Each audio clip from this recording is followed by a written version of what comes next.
the roaring arenas of ancient Rome, gladiators weren't just fighters. They were carefully crafted roles, each with a unique fighting style, distinct gear, and symbolic purpose. Let's walk through 8 of the most iconic gladiator types who stepped into the sands of the Colosseum.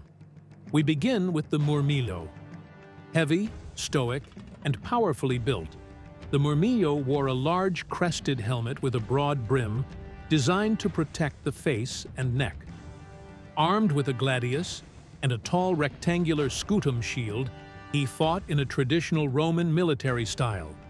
He was often paired against lighter, faster opponents to showcase contrast: strength versus speed, armor versus agility. Facing him might be the Thrax, or Thracian. Inspired by Rome's enemies in the Balkans, the Thrax wore a small square shield and a curved sword called a sica, perfect for slashing around shields. His ornate, crested helmet with high ridges and griffin decoration made him stand out in the arena.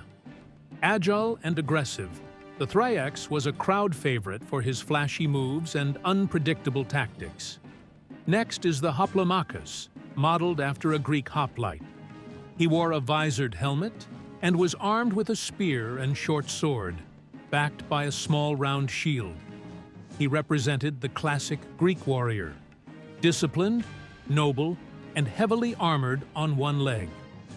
In the arena, he often fought the Murmillo, creating a dramatic clash of cultures: Greek phalanx versus Roman legion.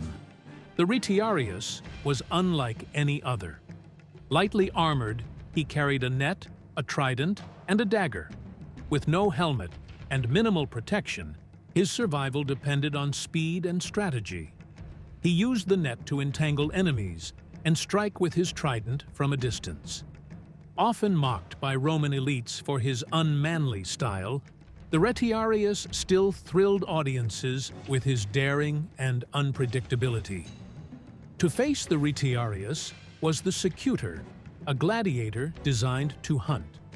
He wore a smooth, rounded helmet with tiny eye holes, designed to prevent the Retiarius trident from catching. With a short sword and large shield, the Secutor chased his prey relentlessly, enduring heat and limited vision to bring down the nimble net fighter. Then we have the Dimachus, a rare and fearsome type who fought with 2 swords, one in each hand. Lightly armored and highly mobile, the Dimachus relied on speed, skill, and pure aggression. This was not a role for the faint-hearted. These gladiators dazzled the crowd with deadly flair and constant motion, often turning the fight into a brutal dance. The provocator was a more grounded type. Typically used in matches between fellow Roman-style gladiators, he wore a breastplate, helmet, and large shield. His role was almost ceremonial, a gladiator who fought with discipline, not flash.